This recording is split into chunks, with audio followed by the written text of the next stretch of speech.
Nagabenta ki khubor baman kasni pet but subscribe ya u Antor News. Kublai phi baro gini gilong ki khubor bam da kasni. Kakhasi Student Union KSU Laban Circle haringkat kajinge don langjong ka KSU Mawprem Circle kalayo ban Pynphai no ya sangut ki khar Muslim ki bakentup ru ya arngut ki kena ki belarung beaiñ ka Jylla.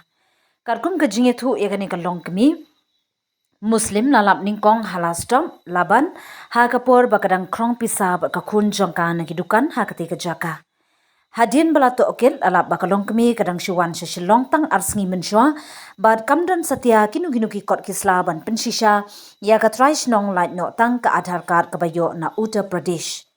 Na kaliang kaseng kala pentip sya Laban Police Station bad hathanat kalong kemi kala phla bagasa ha cantonment area Jylla kumta ki pulit kalaban kila pha no yaka sha Jylla outpost ringkat ka jingsenran jong ki dekhot ka KSU habala poi sha ka yingsa jongka ha cantonment lala badan ru ulok barka khun jongka ki basa beaiñ ha ka te ka jaka da ka basna ying tap shiliang khlem da yo jingbit na kinu ki bor Mar kumta ki dekhot ka seng bat ki pulit ka Jylla outpost kila penkit no ikine baro ha ki kali ban phai no shishnong ka bakiwan ka seng ka Pynphai ka jingso binyau jur halor ka jinglong sinjor jong ka anti infiltration cell jong ki pulit hadu baki bar Jylla ki yo rung bat sa beaiñ ha Jylla khlem jing e ka seng ka kno ru ba wat lada ki phone sha ka anti infiltration cell ban pentip ye ki barung beaiñ bunsin omjudan briu ne bor pahara ban shimkhia